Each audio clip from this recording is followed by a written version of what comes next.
My wife yelled before everyone. If you want to leave, go ahead. You'll return begging within weeks. I was shocked. She said that despite me refusing job offer for months because of her, I silently got up and departed. Then I accepted the very. But before I begin, please like and subscribe to the channel. And we'd love to hear which part of the world are you joining us from. Let us know. Now, let's dive into today's story. The restaurant smelled like grilled steak and vanilla birthday cake. Ethan Cole sat at the end of a long table pushed together from smaller ones, the kind of setup that made conversations split into fragments. So people talked about the Packers. Others complained about property taxes. Normal Friday night noise in Appleton, Wisconsin. He wasn't drinking. He nursed the same glass of water for 40 minutes. Ice long melted. His wife Raina sat 3 seats down, close enough that he could hear every word she said, far enough that she didn't have to acknowledge him. She was on her 3rd glass of wine, maybe 4th. He'd stopped counting. Raina laughed at something someone said, the kind of laugh that carried over other conversations. Sharp. Practiced. She wore a navy dress he'd never seen before and earrings that caught the light every time she turned her head. She looked good, confident, like she'd finally stepped into a version of herself she'd been rehearsing. Ethan cut into his steak. The meat was overcooked, tough. He chewed slowly and watched the candles flicker in their little glass holders. Ethan never wants to go anywhere, Raina said suddenly, her voice rising just enough. The table quieted. I always have to drag him out. It's exhausting. A few people laughed uncertainly. Ethan set down his fork. He didn't look at her. I'm just saying, Raina continued, gesturing with her wine glass. Some people are content to just exist. No ambition. No drive. Their friend Derek tried to redirect. So how's the logistics job going, Ethan? It's fine, Ethan said quietly. Fine, Raina repeated, her tone mocking. That's his favorite word. Everything's fine. The job's fine. The marriage is fine. Life is just fine. Ethan's jaw tightened. He could feel eyes on him now. The birthday girl, Raina's co-worker, looked down at her plate. Maybe if you'd taken that position in Milwaukee, Raina said, we have something to show for the last decade. But no, you were too scared. I wasn't scared, Ethan said evenly. You asked me not to take it. Oh, don't start with that. Raina leaned back in her chair, arms crossed. You made your own choices. Don't blame me because you're afraid of risk. The table had gone silent. Silverware stopped moving. Someone coughed. Ethan remembered the Milwaukee offer. 3 years ago. Better salary. Better title. He'd been ready to accept. Then Raina had cried in their kitchen, saying she couldn't leave her family, her friends, her job. Saying she needed him here. Saying she'd resent him if he made her choose. So he declined. And now she was rewriting history in front of a dozen people. If you want to leave, Raina announced, loud enough that nearby tables turned, go ahead. Walk away. You'll come crawling back in a few weeks. You always do. The words hung in the air like smoke. Ethan felt something shift inside him. Not anger. Anger was hot, loud, messy. This was colder, cleaner. He stood slowly, picked up his jacket from the back of his chair. His movements were deliberate, unhurried. Ethan, Derek started. I'm done, Ethan said quietly. Raina laughed, but sounded forced now. See? Can't handle a little honesty. Ethan looked at her for the first time that evening. Really looked. She met his gaze with defiance, chin raised, eyes bright with wine and something else. Triumph, maybe, or relief. You're right, Ethan said. His voice was calm. I had to make my own choices. He walked out. Behind him, someone tried to restart conversation. It didn't take. He heard chair legs scraping against tile, hushed voices, the awkward silence of people who'd just witnessed something they wished they hadn't. The night air hit him like cold water. His truck was parked at the far end of the lot, under a flickering streetlight. He got in, sat in the darkness, hands on the steering wheel. His phone buzzed. A text from Derek. You okay, man? Ethan didn't reply. He drove to Derek's apartment complex and slept on the couch that night. Derek didn't ask questions, just handed him a pillow and a blanket and said the bathroom was down the hall. Ethan lay on that borrowed couch, staring at the popcorn ceiling. Orange streetlight leaked through the blinds, painting everything in strange shadows. His mind wouldn't stop. He thought about the last year, the small things that had accumulated like dust in corners. Raina changing her phone's passcode without explanation. New apps she locked behind extra security. The way she angled her screen away from him when notifications appeared. The sudden interest in working late. Conferences that materialized out of nowhere. Weekend team building retreats that she came home from with no stories, no photos, no details. Cash withdrawals from their joint account. 300 here, 500 there. What he'd asked, she'd been vague. Gift for friends. Personal expenses. None of your business, eventually. The credit card statements he'd started checking showed charges at restaurants he'd never heard of. Hotels in Madison. Gas station purchases in towns she had no reason to visit. He told himself there were explanations. People were allowed privacy. Trust was important. But tonight, standing there in public, while she rewrote their marriage into a story where he was the coward and she was the victim, that changed things. Ethan pulled out his phone. He opened his email and scrolled back through archived messages until he found it. Subject: Regional Operations Manager position. He'd received it 6 months ago. Cedar Ridge Freight, a mid-sized company operating out of Eau Claire. They'd headhunted him after seeing his work optimizing supply routes for his current employer. The offer had been substantial, 20% more than he was making. Better benefits, real growth potential. He'd shown Raina the email over breakfast. She'd barely looked up from her coffee. So you're just going to uproot our entire life? She'd said. Eau Claire is hours away. It's 90 minutes. I have a career here, Ethan. I have friends. I can't just drop everything because you got an email. We could talk about it. There's nothing to talk about. You're not taking it. And he hadn't. He'd archived the email and stayed put. Now, lying in the dark, he hit reply. If the position is still available, I'm interested in discussing next steps. He sent it before he could second-guess himself. The next morning, Ethan went home during his lunch break. Raina's car wasn't in the driveway. She was probably at work or pretending to be. The house felt different. Familiar but wrong, like a movie set of his life. He went to their shared office. The desktop computer was password-protected now, but they'd always used the same cloud backup system. Same login credentials. She'd never changed them. Ethan opened the backup drive. Folders upon folders. Documents, photos, spreadsheets.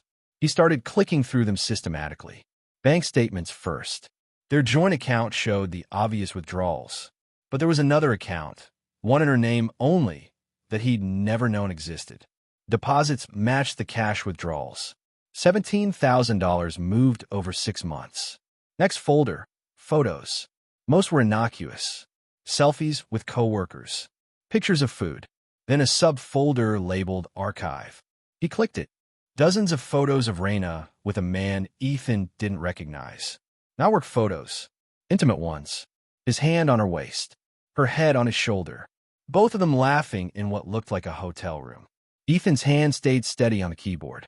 He saved everything to a flash drive. More digging. A folder called Legal Notes. Inside, a draft email to a family attorney Ethan had never heard of.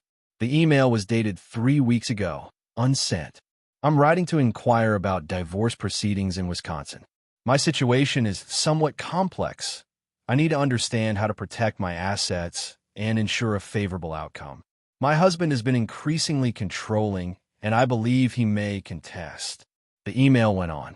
Lies mixed with half-truths, building a narrative where Ethan was abusive, financially manipulative, emotionally distant.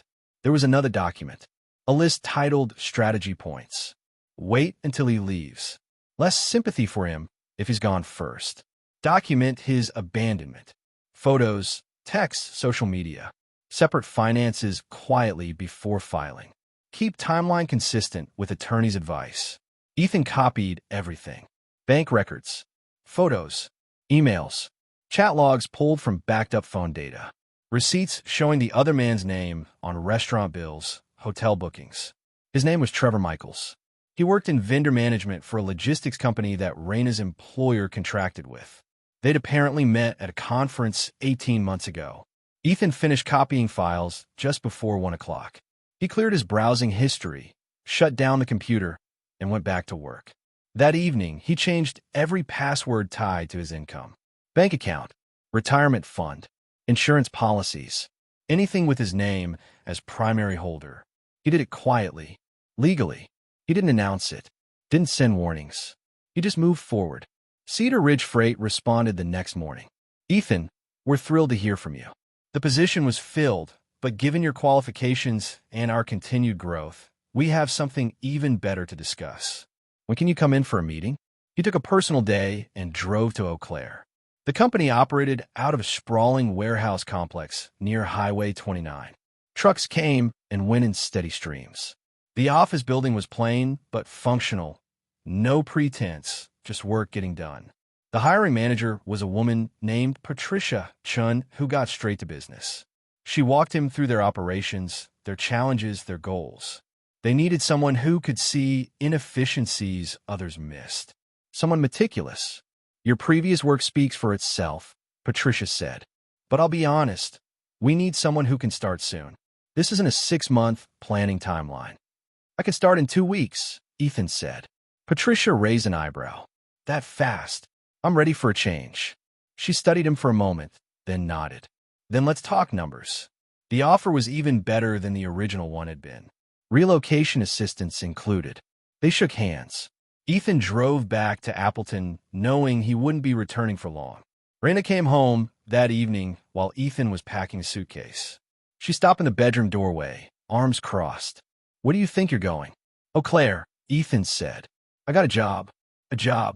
Her voice was flat. Just like that. You didn't think to discuss this with me? Like you discussed your plans with me? Ethan folded a shirt carefully, placed it in the suitcase. What plans? What are you even talking about? He looked at her. She was good at this. The confusion, the injured tone. But her eyes were calculating, trying to figure out what he knew. I accepted a position with Cedar Ridge Freight, Ethan said. I start in 2 weeks. I'll be staying with Derek until I find a place up there. You're leaving me. She said it like an accusation. You told me to, in front of everyone. That was, I didn't mean it like that. I was upset. I'd been drinking. You meant it. Raina's expression hardened. So that's it? You're just going to abandon our marriage because I had a bad night? No, Ethan said quietly. I'm leaving because you've been planning to leave me for months. I'm just beating you to it. Her face went pale. I don't know what you think you. The separate bank account. The attorney consultations. The strategy notes. Trevor Michaels. She opened her mouth. Closed it. Opened it again. I want a divorce, Ethan said. I'll have my attorney contact you next week. You can't do this, Raina said. Her voice shook now, no longer controlled. We can work this out. We can go to counseling. No. Ethan, please. I'll be out by Friday. You can have the house until it sells. The mortgage will come out of the joint account, as usual. But everything else, my income, my retirement, my insurance, that's separate now. You can't just cut me off. I didn't cut you off. I separated what's mine from what's ours. He zipped the suitcase. The utilities are on auto pay. The property taxes are current. You'll be fine until the divorce is final. He picked up his suitcase and walked past her. She grabbed his arm. Please don't do this, she whispered. Real tears now. I made mistakes. I'm sorry, but we can fix this. Ethan gently removed her hand. You stopped wanting to fix this a long time ago. You just wanted me gone on your terms. He left her standing in the hallway and didn't look back. The duplex Ethan rented in Eau Claire cost $800 a month. It sat on a quiet street lined with old maples, their branches bare in the November cold. The place was small, 2 bedrooms, 1 bathroom, a kitchen with linoleum floors that had seen better decades. But it was clean, functional, his. He moved in with Derek's help on a Saturday. They made 3 trips in Ethan's truck, carrying boxes up narrow stairs, assembling a bed frame, setting up the basics. Derek didn't ask about Raina, didn't push for details, just helped carry furniture and ordered pizza when they finished. You good? Derek asked before leaving. Getting there, Ethan said. That night, Ethan sat on his new couch in the empty living room. No TV yet, no pictures on the walls, just boxes stacked in corners and the sound of wind rattling the window frames. His phone sat silent on the coffee table. Raina had called 17 times in the last week. He'd answer none of them. She'd sent texts ranging from angry to desperate to coldly legal. He'd read them all, responded to none. He opened his laptop and started organizing the files he'd copied from the cloud backup.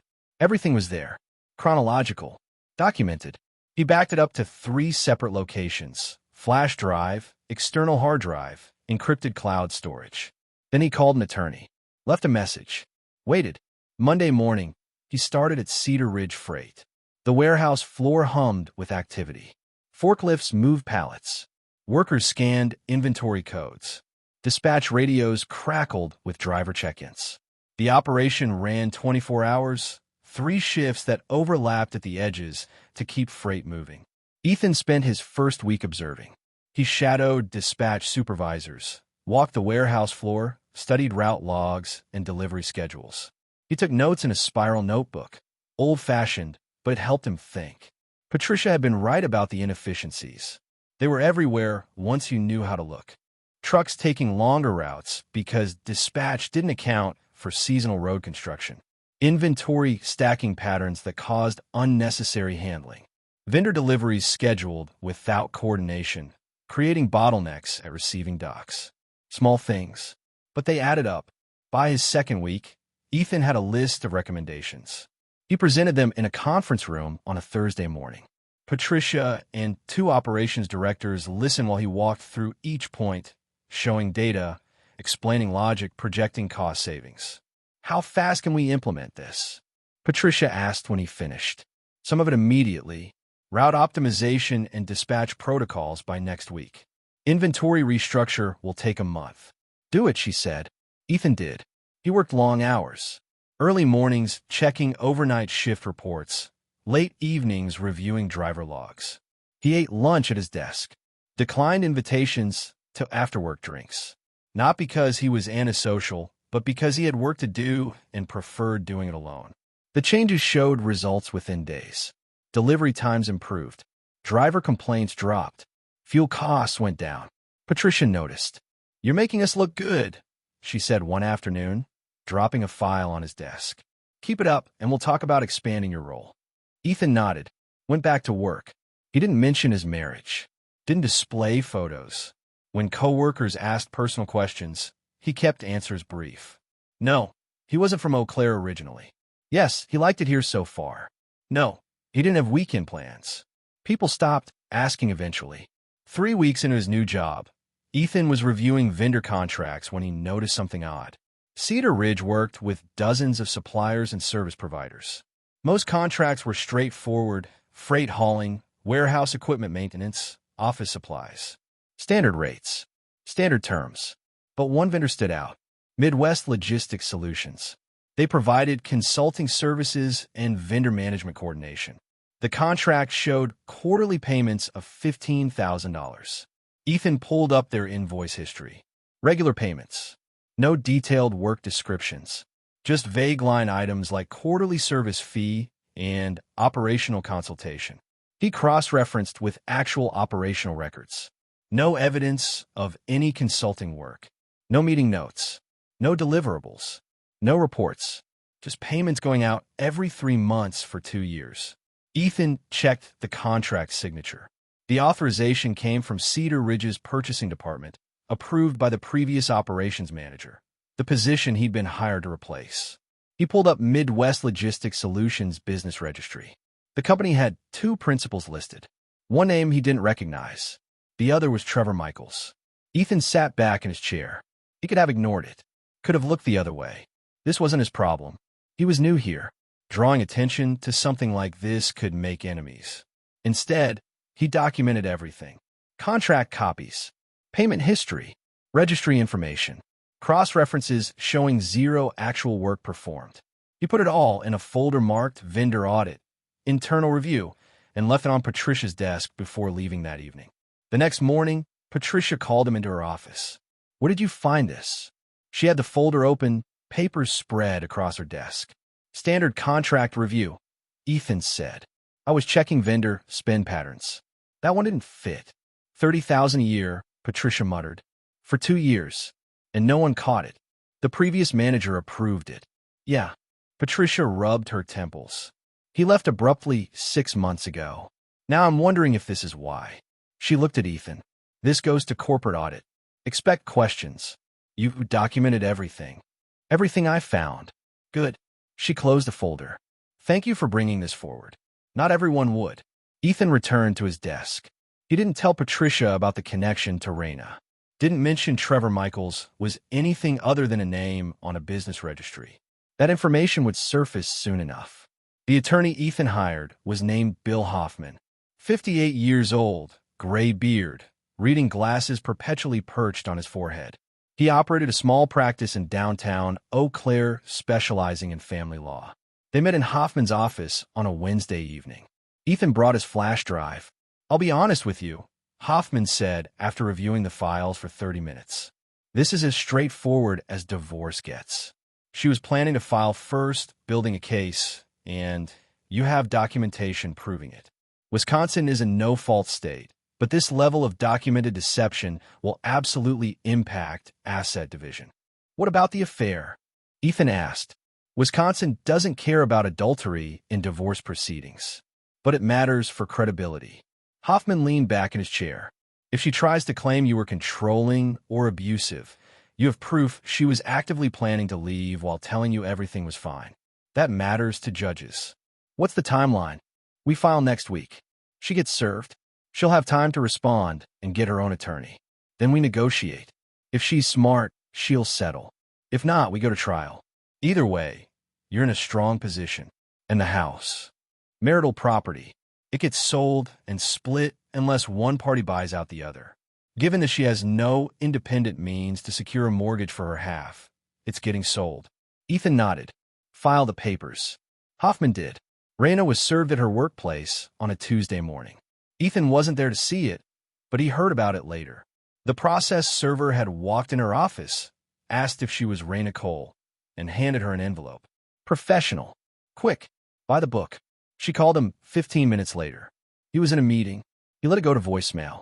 Then she texted, "We need to talk." Now. He didn't respond. More texts came throughout the day. Anger. Confusion. Accusation. You had me serve at work? You're unbelievable. I can't believe you're actually doing this. Call me. We can still fix this. Fine. Ignore me. My attorney will be in touch. Ethan saved every message. Forwarded them to Hoffman. Went back to work. That weekend, Raina showed up at his duplex.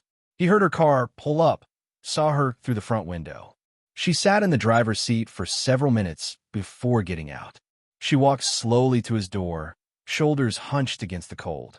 She knocked. Ethan opened the door, but didn't invite her in. Hey, Raina said quietly. She looked tired.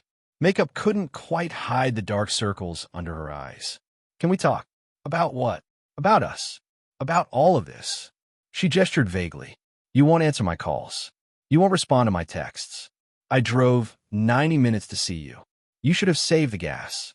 Ethan, please. I know I hurt you. I know I screwed up. But this, she held up the divorce papers. This is extreme. We've been together 12 years. That has to mean something. It did, Ethan said. Past tense. Don't do this. Don't throw away everything we built. You already did that. I'm just responding to it. Raina's eyes filled. I made a mistake. One mistake. And you're acting like I'm some kind of monster. You plan to leave me. You opened a secret bank account. You consulted an attorney. You built a case to make me look like the villain. That's not one mistake. That's strategy. I was scared, she said. You were pulling away. I didn't know what to do. So you had an affair. She flinched. It wasn't what you think. I have photos, Raina. Bank records. Hotel receipts. I know exactly what it was. Her face hardened. You went through my private files. Our shared cloud backup. Same password we've used for years. Nothing private about it. That's, she stopped. Regrouped. You think you're punishing me. But you're punishing both of us. I'll fight this divorce. I'll fight for the house, for half of everything you make, for... You could try, Ethan said evenly. My attorney has all the documentation. Your secret account. Your affair. Your plans to file first and control the narrative. You want to fight? We'll fight. I promise you won't like how it ends. Raina stared at him. You've changed. No, I'll just stop pretending. I loved you, she said quietly. Past tense, Ethan replied. He stepped back. Goodbye, Raina. He closed the door. He heard her stand there for a moment. Then footsteps on the stairs. Her car starting. Driving away. Ethan returned to the book he'd been reading. He didn't feel victorious. Didn't feel angry. He just felt done. The audit at Cedar Ridge moved quickly. Corporate investigators came down from Milwaukee. They interviewed employees, reviewed contracts, pulled banking records. The investigation expanded beyond Midwest Logistics Solutions into other vendor relationships the previous operations manager had overseen. What they found was a pattern of kickbacks, small payments, inflated invoices, services billed but never performed, spread across multiple vendors, structured to stay under audit thresholds spanning 3 years. Trevor Michaels' name came up repeatedly. The auditors contacted Raina's employer, started asking questions about her vendor relationships, whether she'd been involved in approving contracts with Midwest Logistics Solutions. She had. On a Thursday afternoon, Raina was placed on unpaid administrative leave pending an internal investigation. She called Ethan that evening. He answered this time. "What did you do?" Her voice was shaking. Rage or panic, maybe both. "I did my job," Ethan said calmly. "You reported Trevor's company. You knew it would come back to me. I reported a fraudulent vendor relationship. I didn't know you were involved. Liar. You knew exactly what you were doing." "Did I?" Ethan paused. "I found irregularities and reported them. That's what I'm paid to do. If your name came up in the investigation, that's because you did something worth investigating. This is revenge. Pure revenge. This is consequences. You're going to ruin my career." "No," Ethan said. "You did that. I just didn't cover for you. You bastard. Anything else?" Ethan asked. Silence. Heavy breathing on the other end. "I thought we meant something to each other," Raina finally said. Her voice had changed. Softer now. Wounded. "I thought after 12 years, you'd have some loyalty." "I was loyal," Ethan said. "Right up until you weren't." He ended the call. Trevor Michaels disappeared from Raina's life faster than he'd entered it. When the audit flagged Midwest Logistics Solutions, Trevor shut down the company, changed his phone number, and stopped responding to emails. When Raina tried to reach him, she found all her contact methods blocked. When investigators wanted to talk to him, his attorney issued a statement saying Trevor had provided consulting services in good faith and had no knowledge of any wrongdoing by Cedar Ridge employees or associated persons.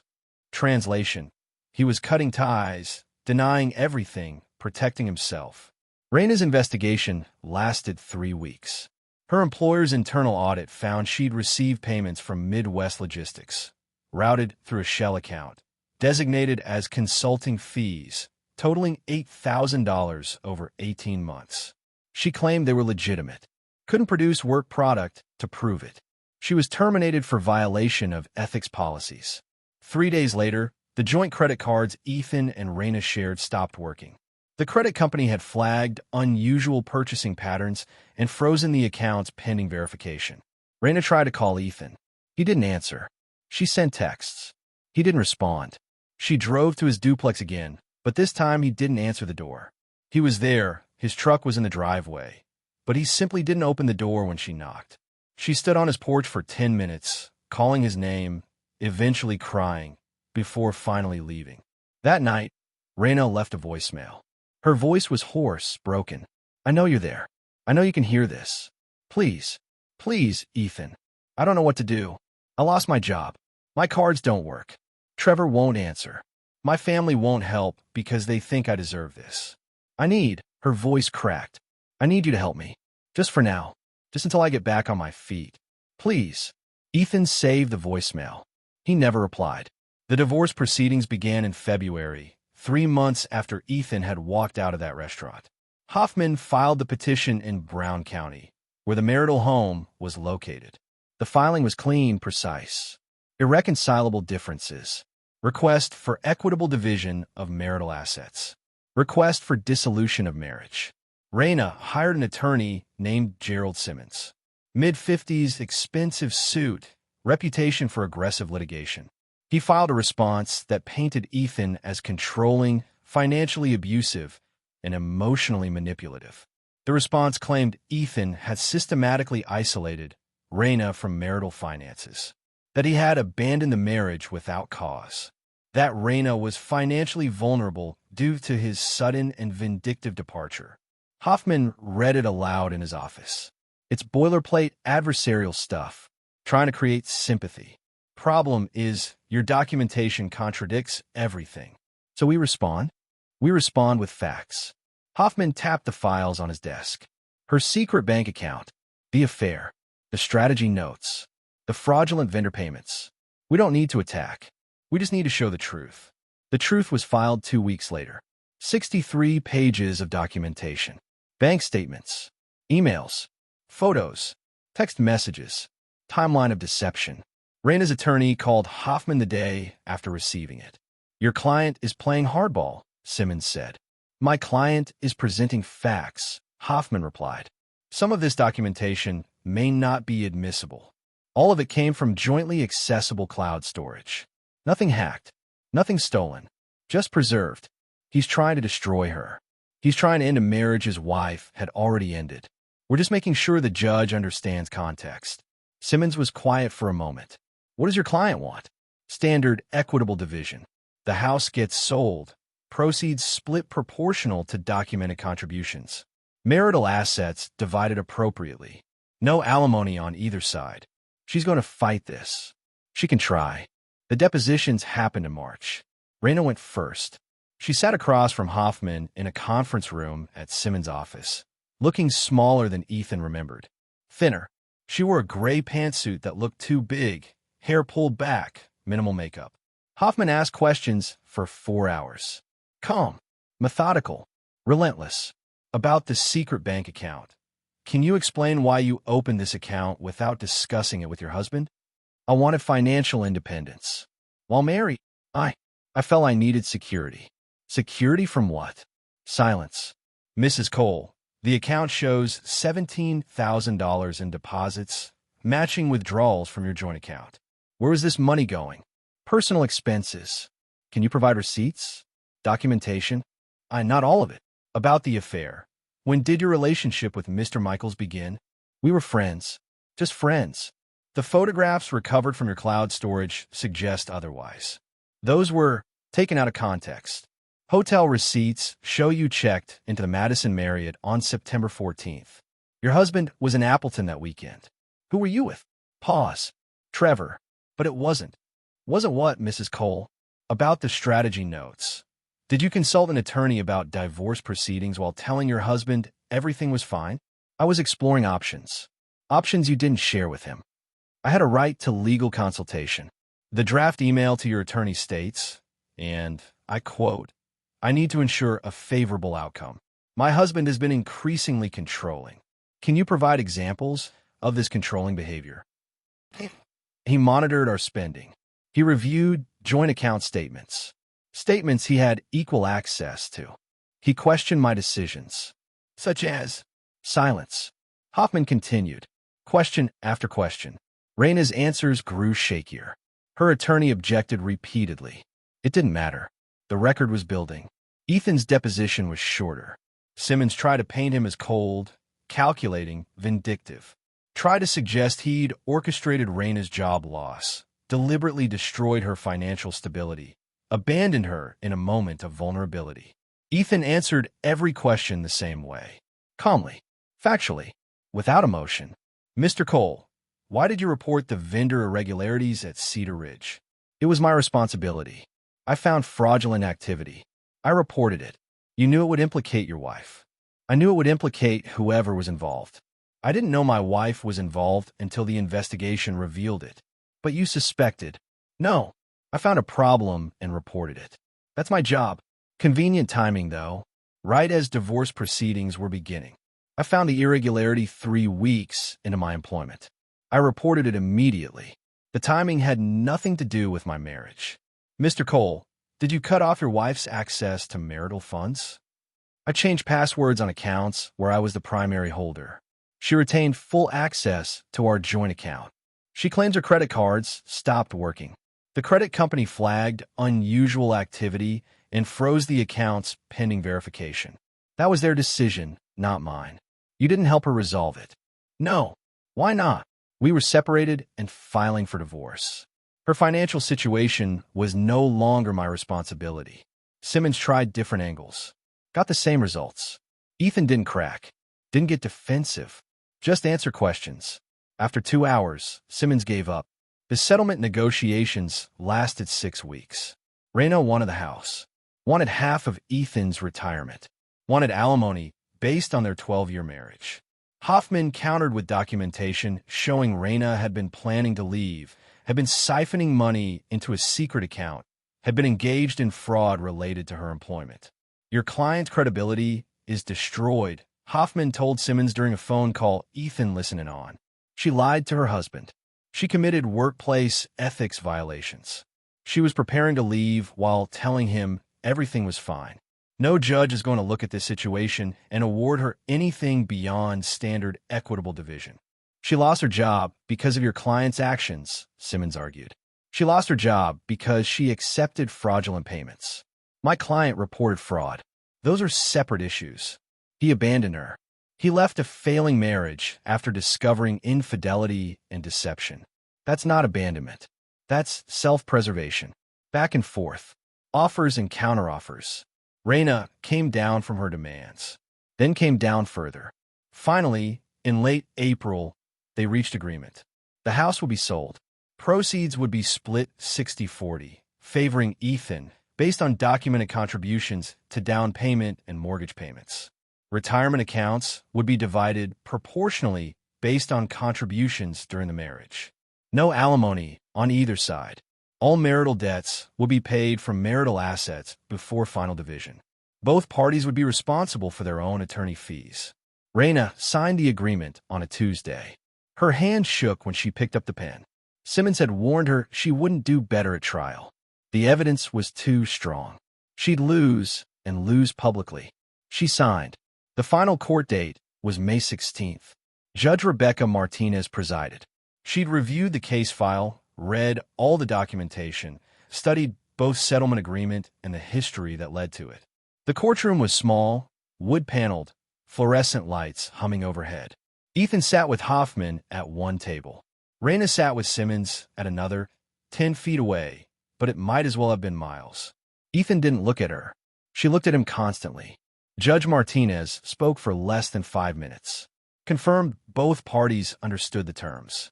Confirmed both parties agreed to the settlement. Confirmed no further disputes remained.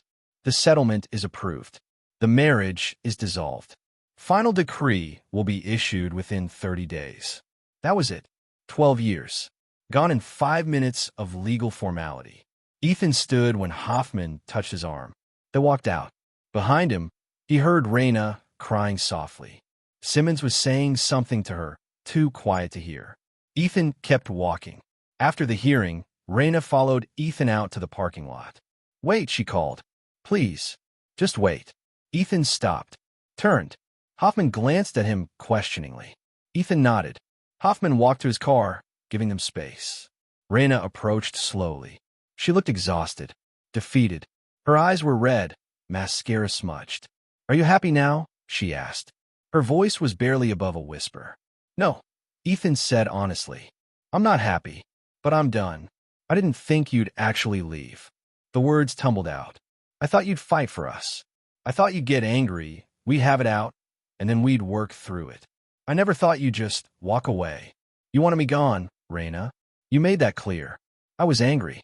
I said things I didn't mean. You meant all of it. You've been planning it for months." She looked down. Trevor was a mistake. Trevor was a symptom. The problem was us. You stopped wanting to be married to me a long time ago. You just wanted it to be my fault when it ended. That's not. She stopped. Took a breath. Maybe you're right. Maybe I did. But that doesn't mean we couldn't have fixed things. There's no version of my life that includes you, Ethan said quietly. Not anymore. Raina's face crumpled. That's cruel. It's honest. You used to love me. I did. Past tense. She wiped her eyes. So what happens now? You just move on? Forget 12 years. I don't forget, but I don't let it define me either. I'm living with my sister. I can barely afford groceries. I can't find work because everyone knows what happened. My whole life fell apart. Ethan said nothing. Doesn't that bother you at all? Raina asked. Doesn't it matter that I'm suffering? You made choices, Ethan said. You chose to have an affair. You chose to be involved in fraud. You chose to plan a divorce while pretending everything was fine. Those choices have consequences. I didn't create them. I just didn't protect you from them. You could have helped me. No, I couldn't. Because you hate me. Because I'm not responsible for you anymore. Ethan looked at her steadily. You wanted independence. Financial, emotional, everything. You have it now. This is what it looks like. Raina stared at him for a long moment. You've become someone I don't recognize. Good, Ethan said. He walked to his truck. This time, she didn't follow. The house sold in June. The market was decent. Nothing spectacular, but the place was in good condition and priced fairly. A young family bought it. 2 kids, a dog. They walked through, pointing out where they'd put furniture, talking about repainting the bedroom. Ethan signed the closing documents. Raina signed separately. They never met. The sale cleared $73,000 after paying off the remaining mortgage and closing costs. Ethan received $43,000. Raina received $30,000. Ethan used a share as a down payment on a small house near the river in Eau Claire. 2 bedrooms, 1 bathroom, deck overlooking the water. Nothing fancy, but his. He bought furniture, set up a home office, planted a small garden in the backyard, even though he'd never gardened before. He didn't know what Raina did with her money. Didn't ask. Didn't care. 1 year later, Ethan stood on his deck watching the sun set over the Chippewa River. He'd been promoted at Cedar Ridge. Regional Operations Director now. Better salary. More responsibility. Patricia had told him he was the best hire they'd made in a decade. He cooked dinner for himself most nights. Learned to make things he'd never tried before. Took walks along the river trail. Read books. Fixed things around the house that needed fixing. He dated occasionally. Nothing serious. A few dinners. Some pleasant conversations. No one pushed for more, and neither did he. Some mornings he woke up and the house felt too quiet. But those mornings became rarer. He didn't think about Raina often. When he did, it was distant. Like remembering a book he'd read years ago. He could recall the plot, but felt no emotional connection to it. He heard through Derek that Raina had moved back to Milwaukee. Found work at a smaller company. Lower title. Lower pay. She was dating someone new. Ethan didn't ask for details. He deleted Derek's text without responding. That evening, Ethan grilled salmon on his deck. Ate while watching ducks paddle past in the river current. The air smelled like late summer. Warm grass, river water, charcoal smoke from someone else's grill down the block. His phone sat on the table, silent. No crisis. No drama. No one demanding his attention or questioning his choices. Just quiet. And for the first time in years, quiet felt exactly right. He finished his dinner. Cleaned up. Went inside. Tomorrow he'd go to work. He'd solve problems. He'd make things better. He'd come home to this house. This space that was entirely his, built on decisions he'd made for himself. The karma hadn't been cruel. It had simply been accurate. And he learned to live with that.